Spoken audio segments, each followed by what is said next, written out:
First, I want to start the episode with thanking you for listening. I know this material is difficult to listen to. As one listener wrote, quote, "It is hard to listen to. It is harder not to listen to," end quote. We appreciate you supporting the survivors and our show. A special thank you to all of our Patreon supporters. Your subscriptions go directly toward the production of this show.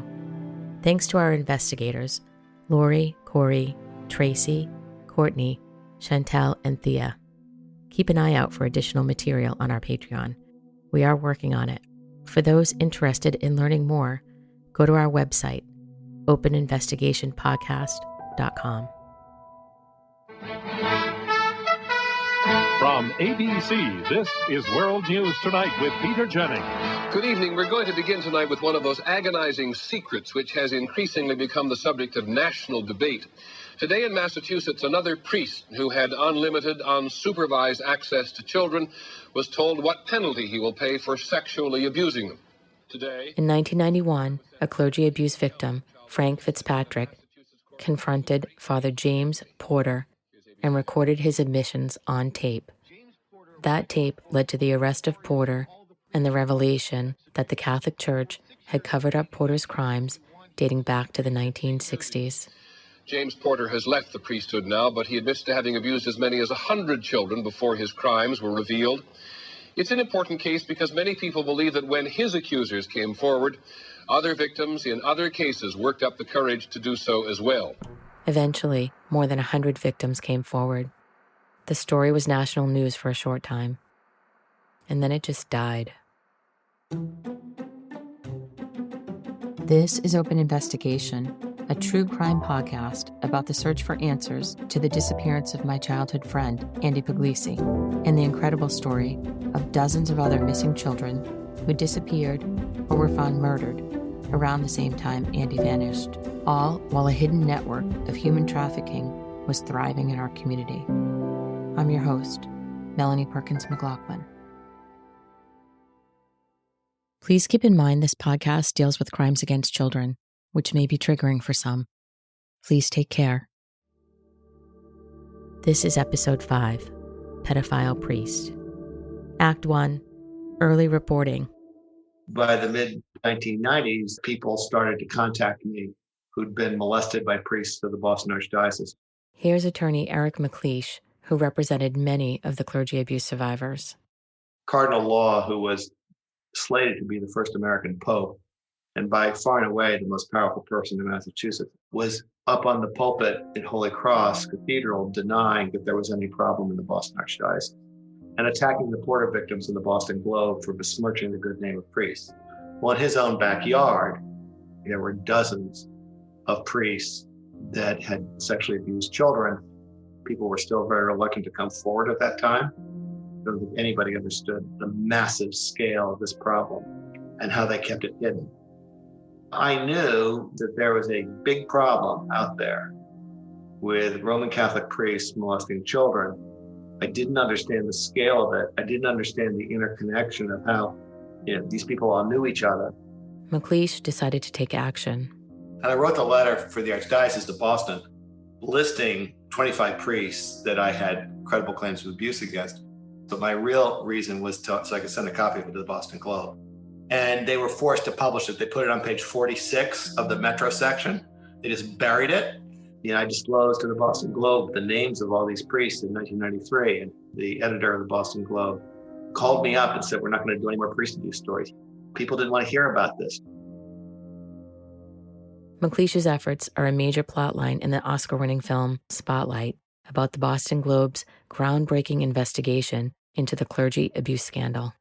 So I was working largely with police and with prosecutors. I was trying to get therapy for the clients. I testified at the legislature a number of times on statute of limitations reform bills and told them about the scope of the problem as I understood it at that time. But no one was interested. The law was too powerful. No one could believe that priests were molesting children. I'll never forget January 6, 2002. The Boston Globe published the first of a series of investigative reports that would fracture the Catholic Church and shine a light on the darkest parts of humanity. The story was magnified around the world. And suddenly, previously secret records of the Catholic Church were open to the public. We went to the state Supreme Court to get records that were considered to be religious records that were all about sex abuse, the private, religious records of the Archdiocese related to scandal. And that's what really broke the whole thing open, because we got files on 170 priests. And there was just no denying that you couldn't look at these files. I had no idea. These guys for decades had been admitting what they were doing to the Archdiocese because there was no consequence. Eventually, hundreds of priests in the Boston Archdiocese and thousands more around the world were credibly accused of raping children. While investigating the 1976 disappearance of my 10-year-old friend, Annie Puglisi, from a public swimming pool in Lawrence, Mass., I started to wonder if there were any pedophile priests in Lawrence at the time, and if there were any connections to Andy's case. I was baptized, made my first communion, and attended St. Patrick's Parish in South Lawrence.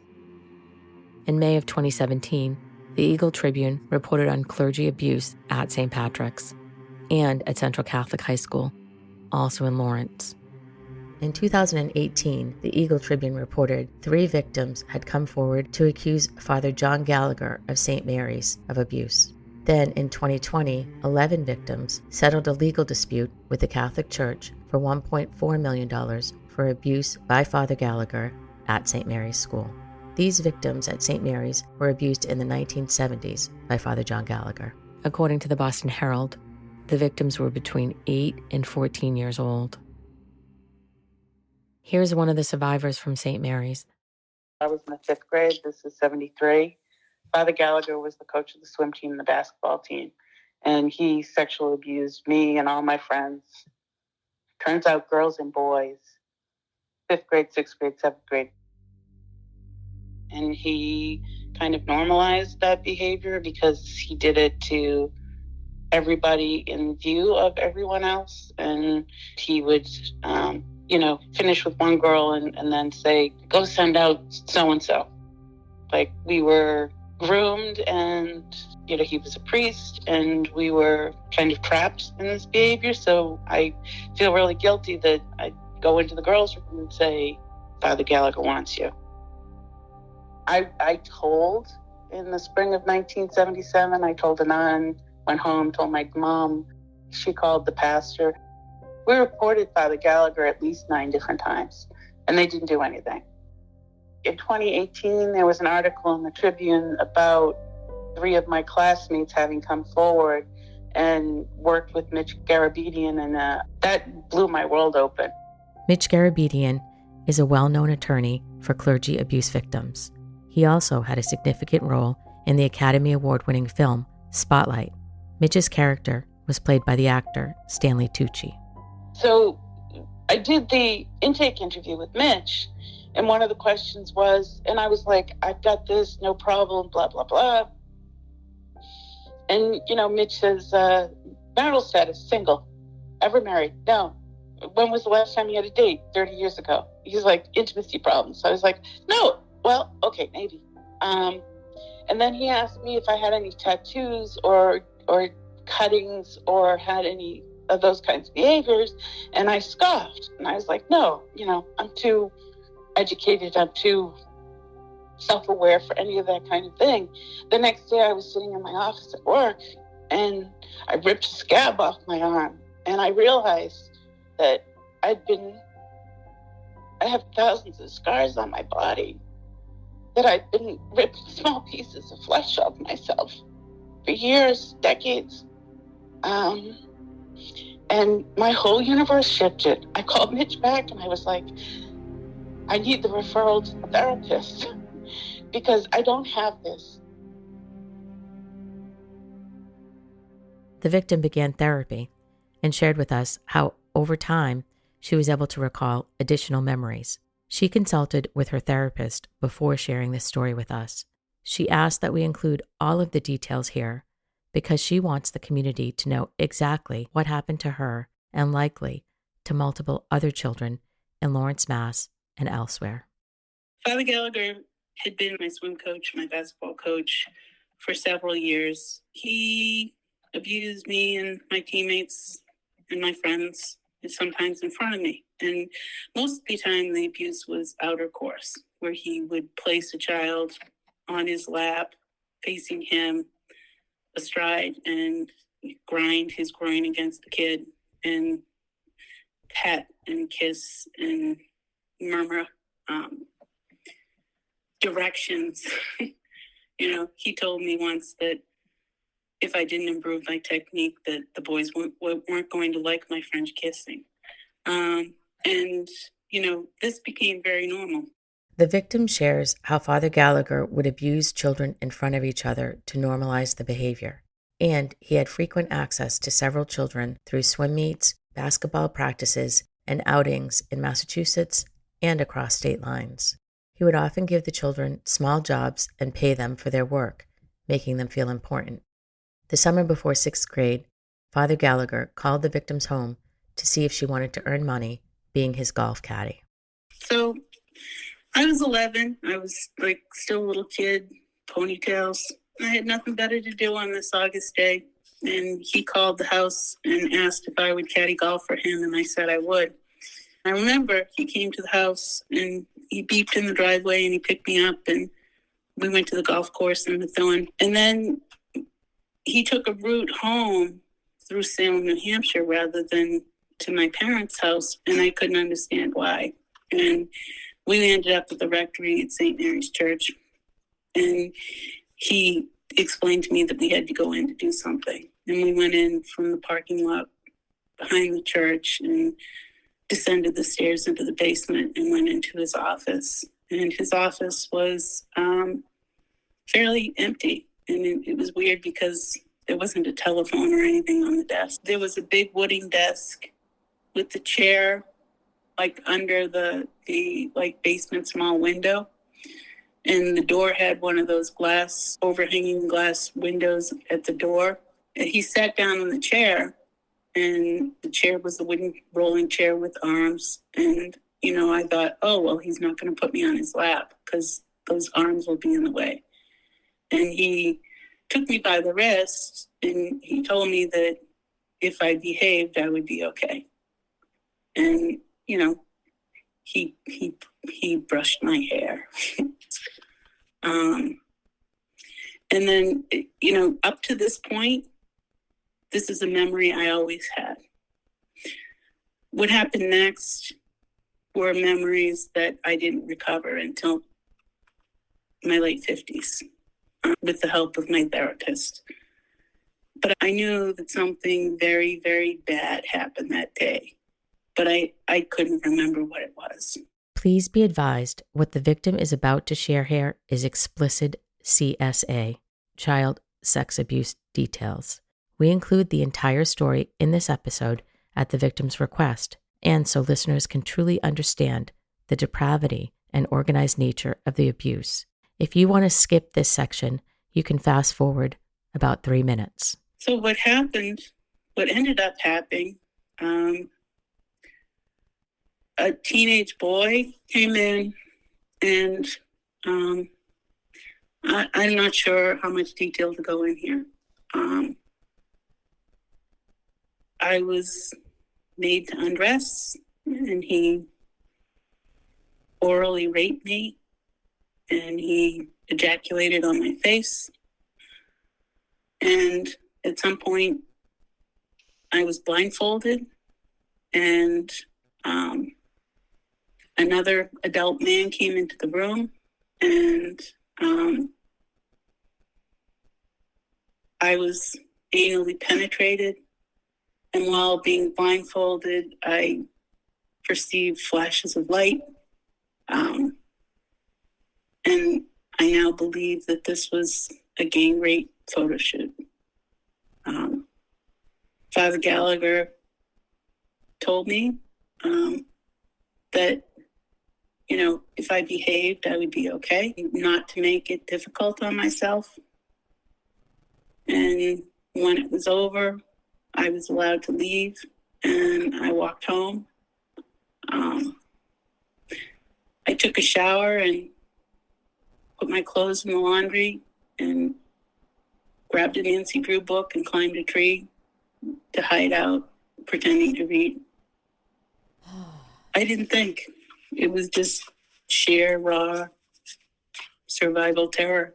I was, plus, Father Gallagher had been abusing me for years, and, years.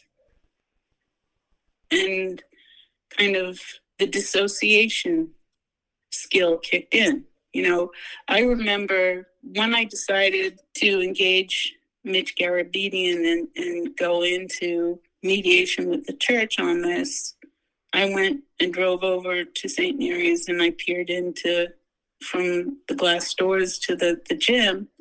And I'm like, I remember, the audacity. This guy on a folding chair, just in the dark, inside, and, my friends in the girls' room, and, kind of beaming up, like, the out-of-body experience of it. Just, like, looking up at a particular block on the cinder block wall and thinking, that I was Tinkerbell floating up there.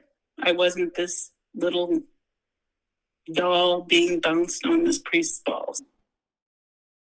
I believe there are many more kids from the Lawrence area who are survivors of clergy abuse, organized pedophilia, and human trafficking who haven't yet come forward, or are unable to, either because they died by suicide, are in the throes of addiction, weren't believed when they did tell, or are missing, or murdered.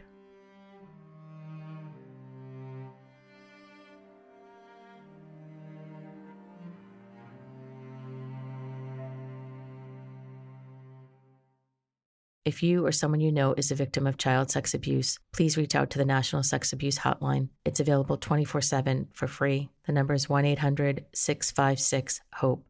That's 1-800-656-4673. Act 2, Organized Abuse. According to the Bishop Accountability website, in 2021, there were at least 463 credibly accused priests in Massachusetts. 300 in the Boston Diocese, 59 in Fall River, 67 in Springfield, and 43 in Worcester. And the abuse spans all levels of clergy members. It is indisputable now that Bishop Weldon was a pedophile and that he organized other pedophiles. Ann Barrett Doyle, one of the founders of the Bishop Accountability website. It was back in 2005. A victim came forward to say, I was abused by Bishop Weldon, by Timothy Harrington, who went on to become Bishop of Worcester, and by 7 other priests, including my own uncle, Monsignor Raymond Page. There had been another allegation against him.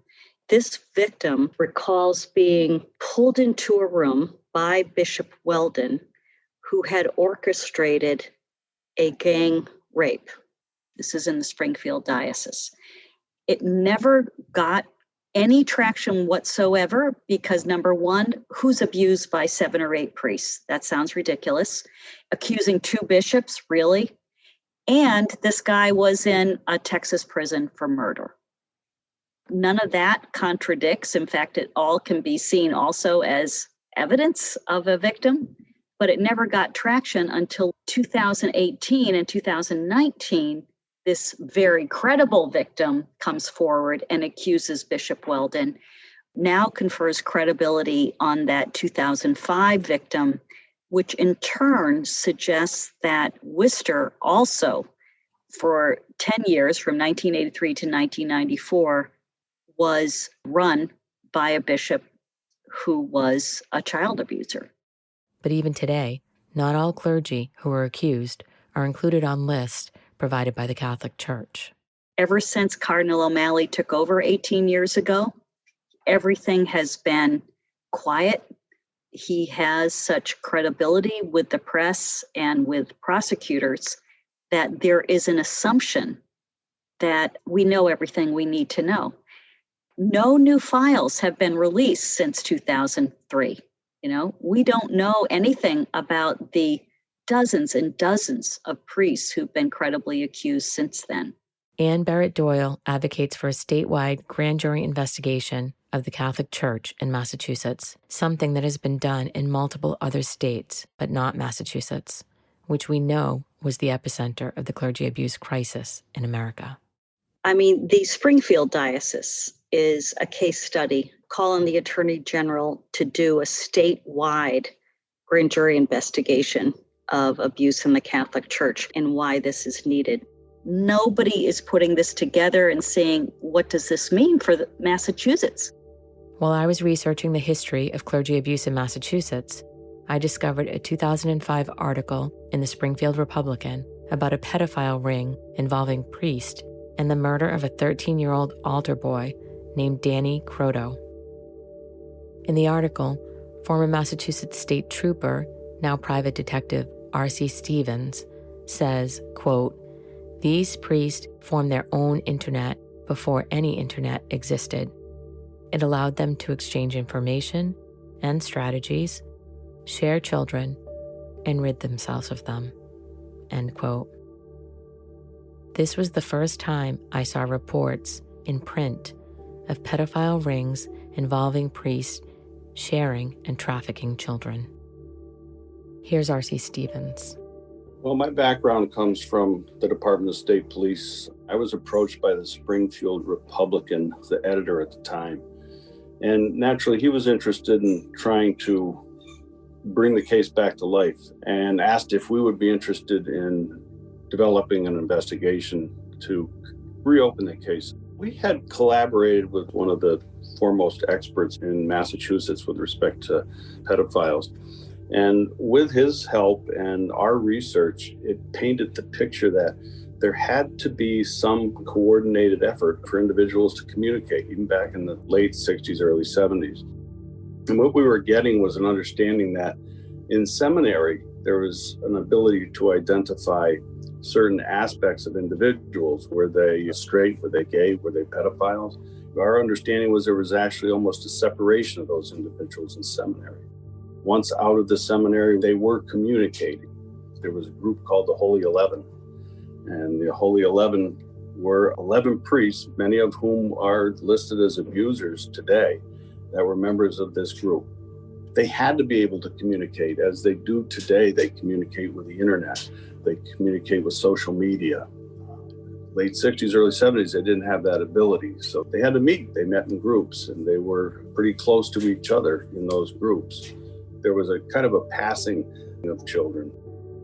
The organized piece of it is really what I'm interested in. When we were talking on the phone earlier, you said a cell, really, like what we would imagine as a terror cell, a cell of organized pedophilia. Well, I had always wondered why they didn't use the RICO organized crime statute to take this on a federal level.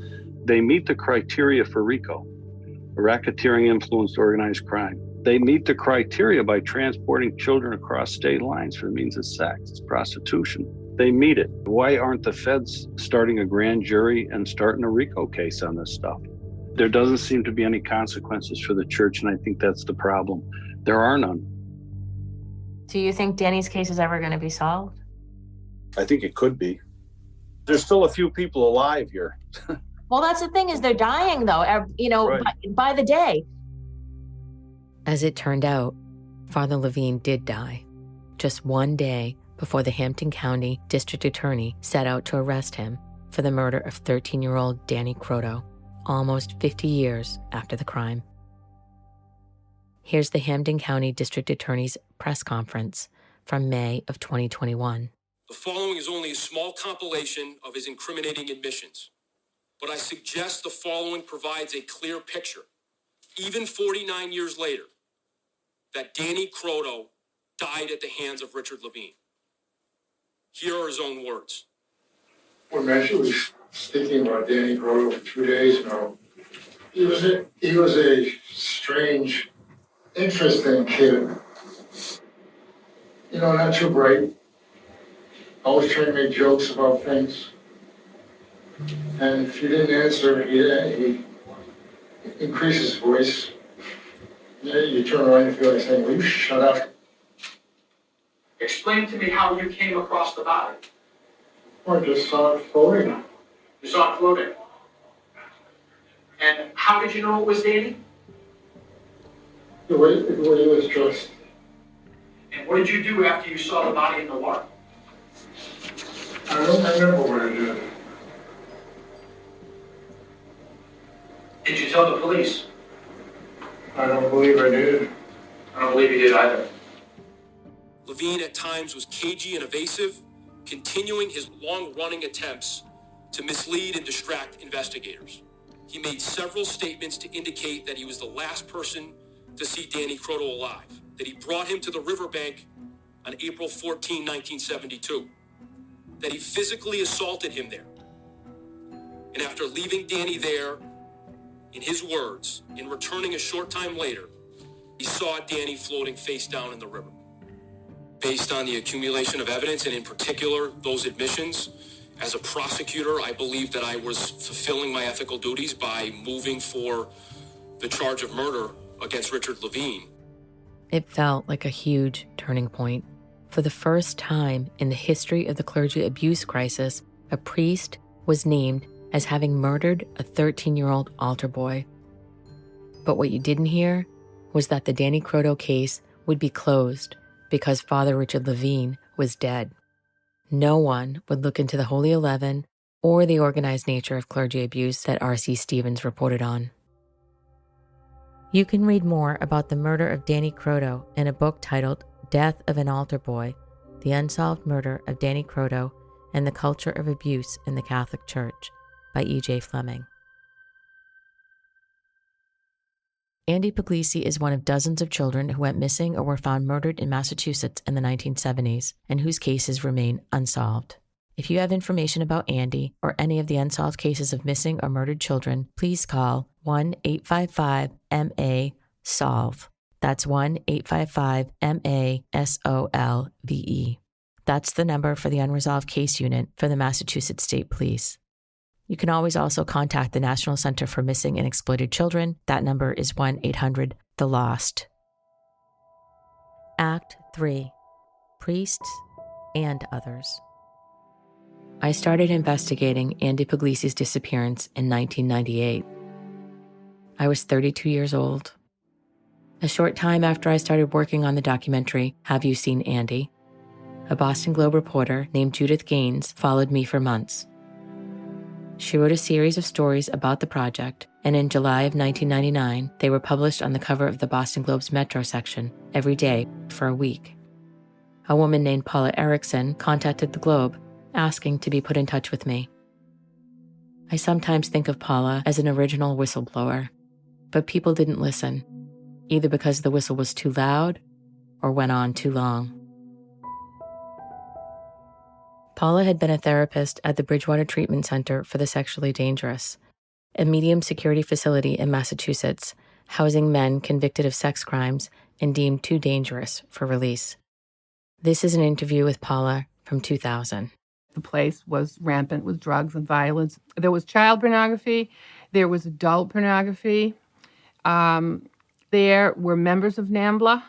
NAMBLA was a big part of their life there. They received information from NAMBLA, and they sent information.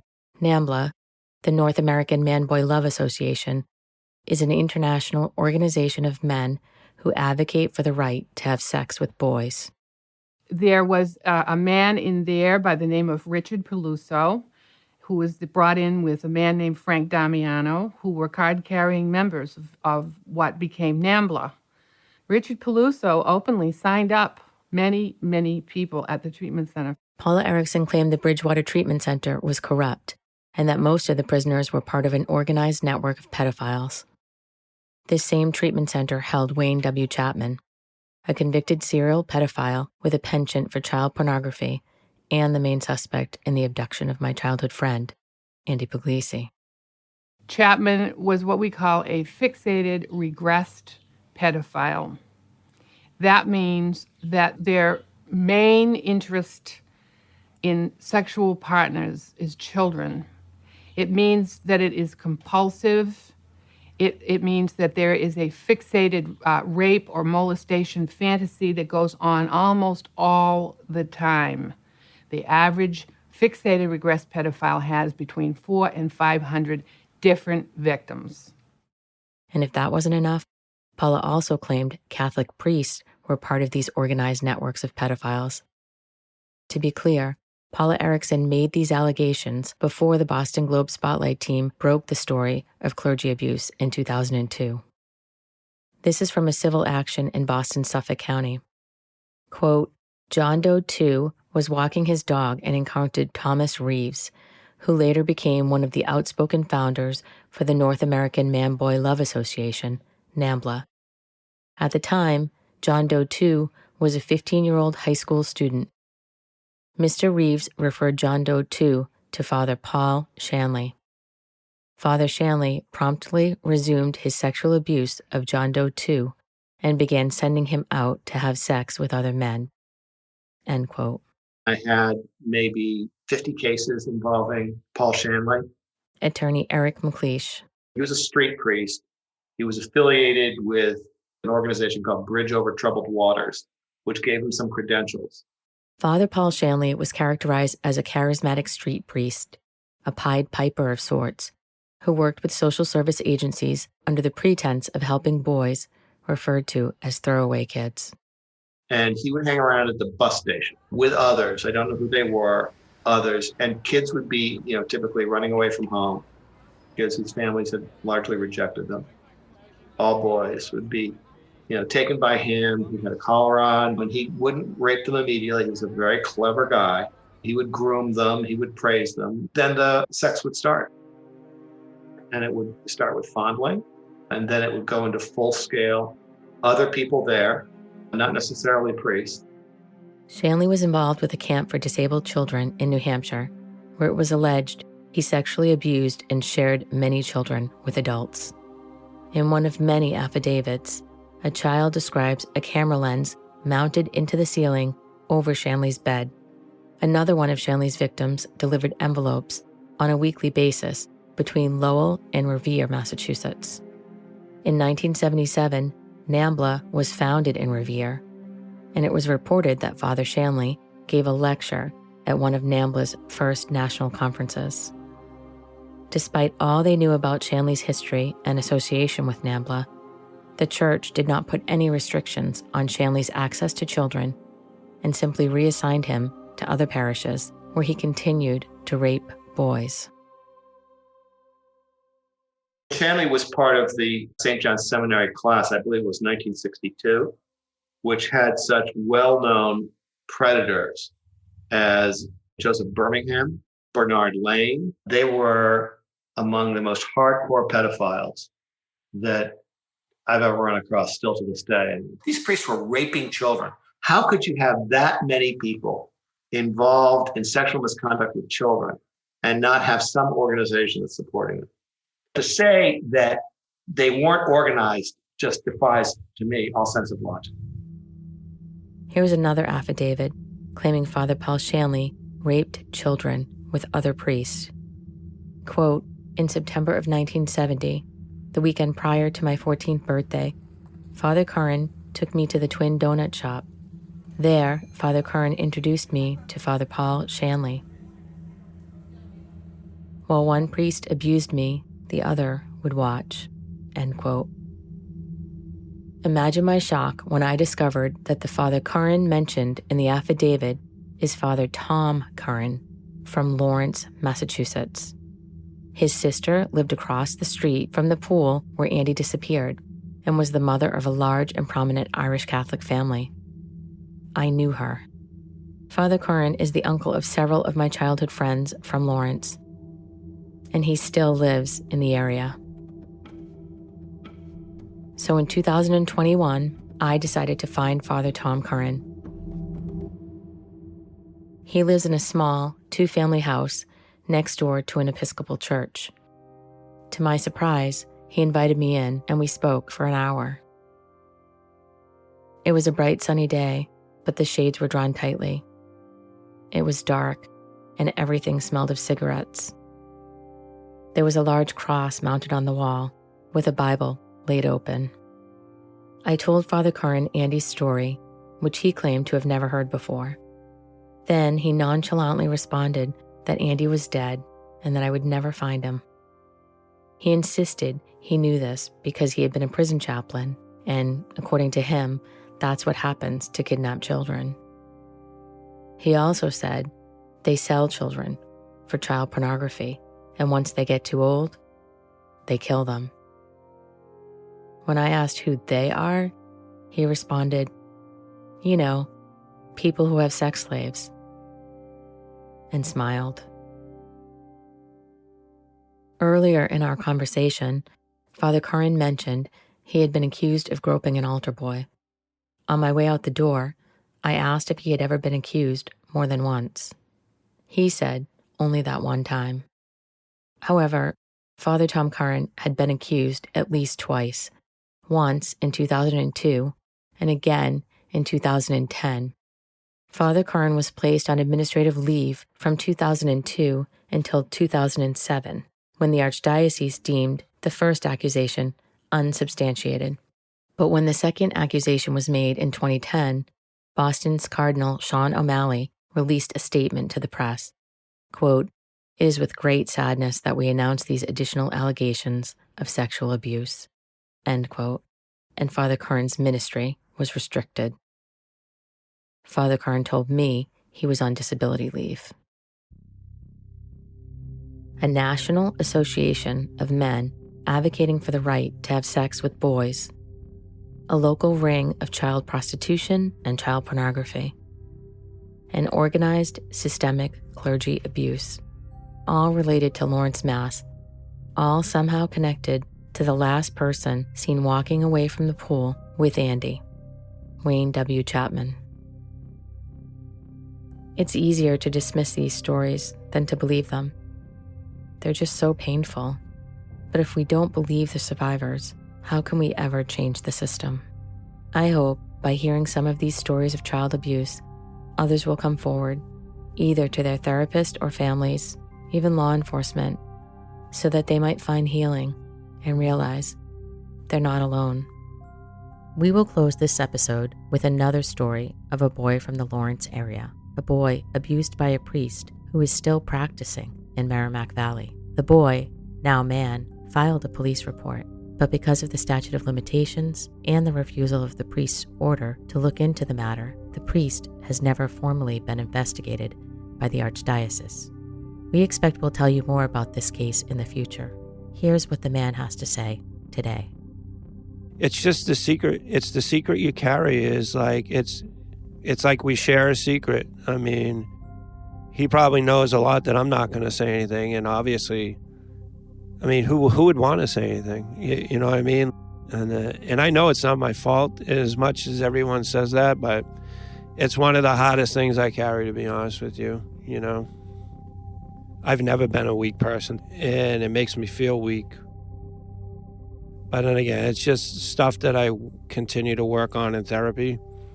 But just hard to put together on why he chose me. Next time on Open Investigation, we'll learn about trauma, the effect of trauma on our body and minds, and how childhood trauma memory is affected and in some cases recovered. If you find our investigation compelling, please consider joining our Patreon as a supporter, which helps us continue the work. This is an independent podcast, and we're doing our best to investigate and bring awareness to these unsolved cases. You can also help out by offering a rating or commenting on the show on Apple Podcast. This helps us get more listeners and may lead to more information. If you want to learn more about additional research on individual cases, check out our website and join us on Patreon. If you have a tip or any information on these unresolved cases, please contact the Mass State Police Unresolved Case Unit at 1-855-MA-SOLVE, SOLVE. If you want to reach out to me, you can email me at openinvestigationpod@gmail.com. This episode was produced, written, and hosted by me, Melanie McLaughlin. Editing by Mike Joshua. Original music and additional editing by Drew O'Doherty.